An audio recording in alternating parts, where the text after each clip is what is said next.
Well, I did it again. Picked up another piece of useless old tractor that I don't really need and don't really have the time to fix, but want to do it anyways. The victim this time is not exactly short a year, or late 50s, early 60s International 340 utility. Gas engine, somewhere in the ballpark of about 45 horsepower. Not sure yet. Don't have a clue what's wrong with it. If it possibly might run, might not, I don't know. But somebody was wanting to get it out of their hands, and it's been sitting, they don't really know how long, so we went and got it, and we'll see what we can do with it. Well, first things first on this thing, obviously we can see it's going to need a couple plug wires. It's gonna need fuel. Already checked the fuel tank's dry. Sure, it's gonna need the carburetor cleaned at minimum. Obviously it's definitely gonna need some hydraulic lines there. Let's see here. Actually does have oil in it. And oil, it's black, but it don't look bad. It's not milky. Don't have shiny particles in it. And the radiator cap. And it does turn over. It has a crank handle for the front. The engine will turn over, but not sure what else.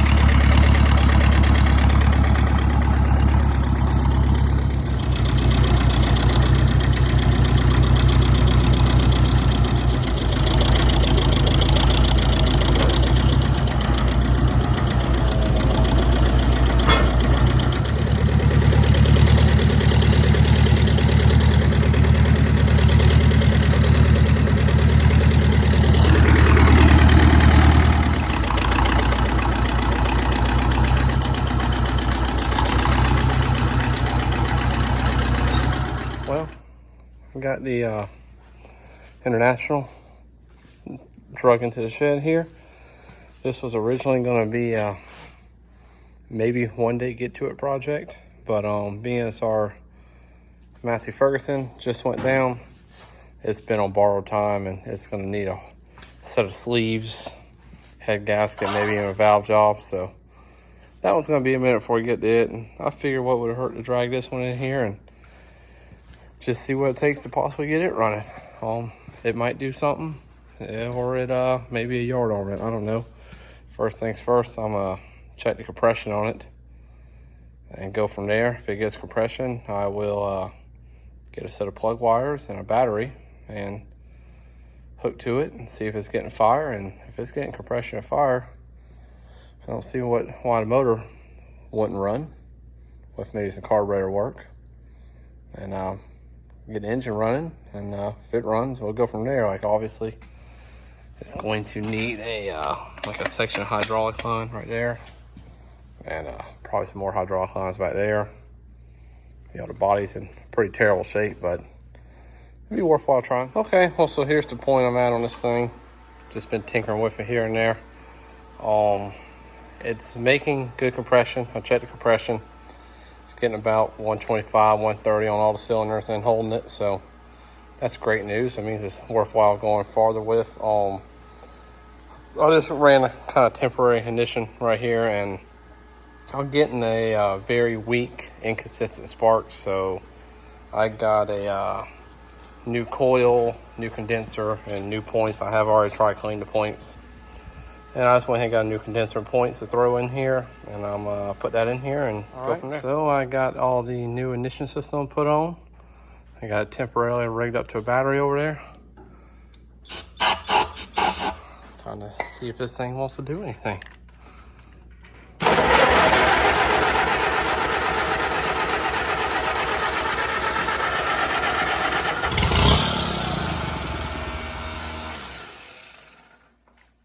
Has a little bit of life in it.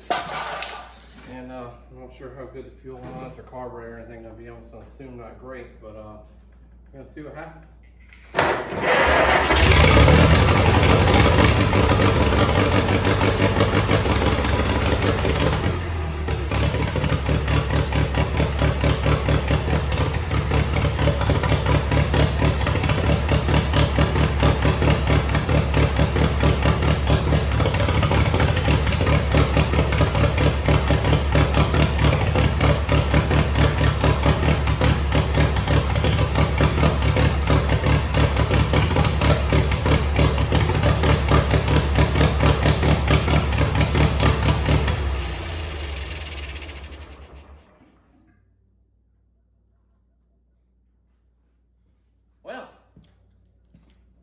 Well, it actually fired up way easier than I thought it would.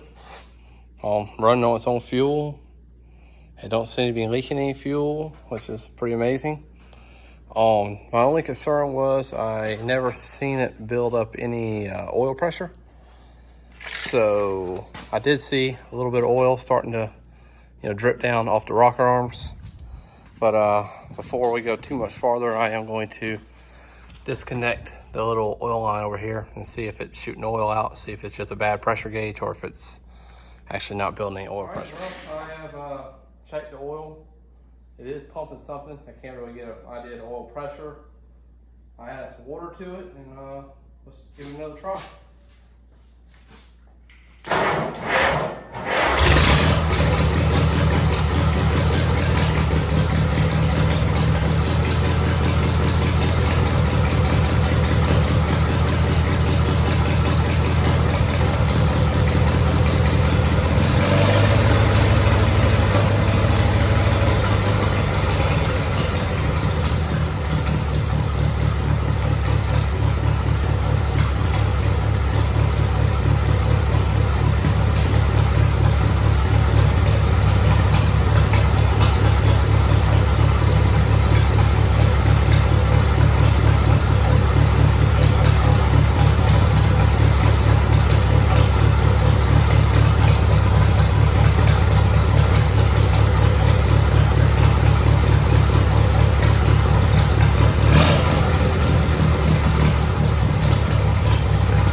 Been a little second, but I'm back here on the tractor again.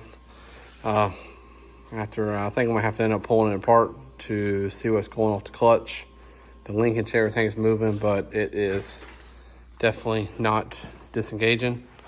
So I have everything that I can disconnected, fuel lines and throttle linkages, stuff like that. Not there was really all that much steering.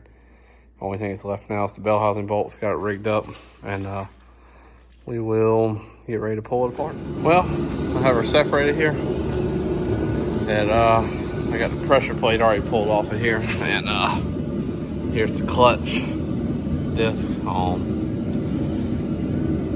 Guess we'll see what's wrong with this. The pilot bearing and all that is moving when you push the clutch pedal, so hoping it's just a clutch right here. We'll get it replaced and see what happens.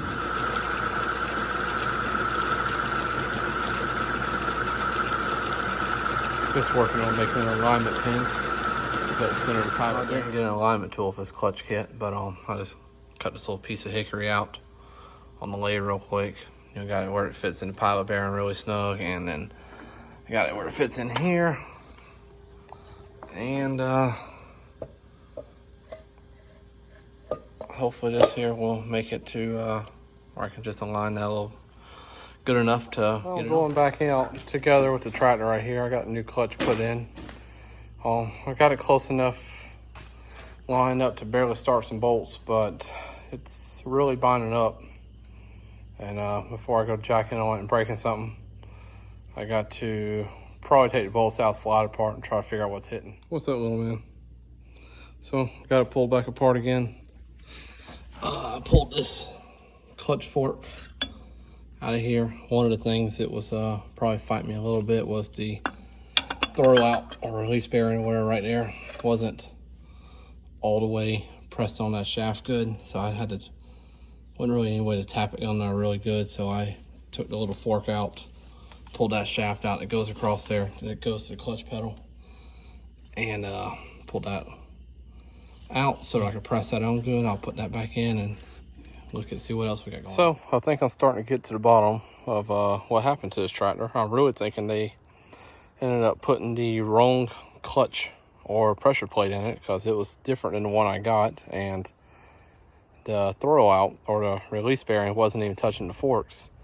And it looks like this was the clutch linkage rod here.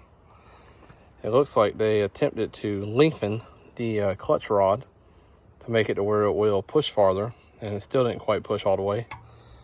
So now that I put the new clutch in it, which I checked numbers and checked the book, it is the right clutch. The rod is about that far too long. So I'm going to cut their extension back out of it and weld it back. I have the tractor put back together. I have a clutch in it. I got the tires temporarily aired up, and about to try to start this thing and see if it'll drive. I kind of feel like it will. It feels like the clutch is working. And so I have good hopes for it, but we'll see.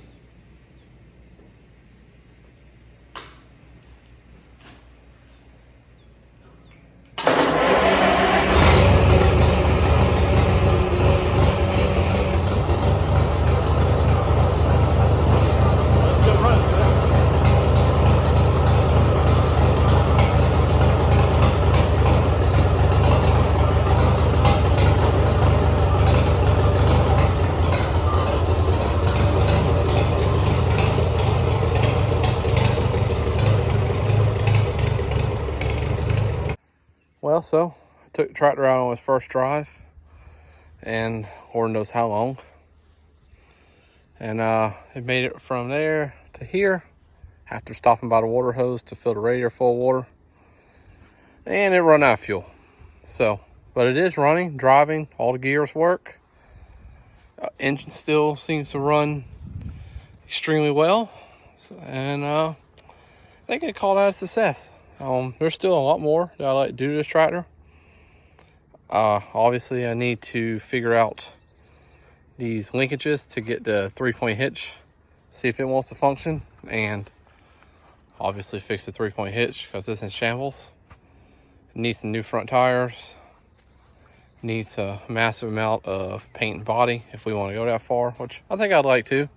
I mean, I'm not gonna make this a showroom piece by no means, but I like to make it look decent again. And let's see, needs an oil change, needs to hook all the wiring back up for ignition, starter, a seat. Like I said, front tires already, but it needs them. And oh yeah, and the back brakes if we want to get them working, which I think we should. But yeah, so this is probably where I'm gonna stop on this video. But eventually, now that I've proved that it does run and drive and all that, I'd like to go a little bit farther on this and, you know, just see if we can get it back to, you know, close to what it once was. You know, I know this don't really make sense to drop a lot of money into this tractor, but because I mean, for the amount of money it would take me to really get this fixed up and driving and usable and looking nice again, you could buy another tractor of this style in this year that already is ready to go. But you know, I just hate to see it go to the scrapyard and see if we can get another life. Thank you.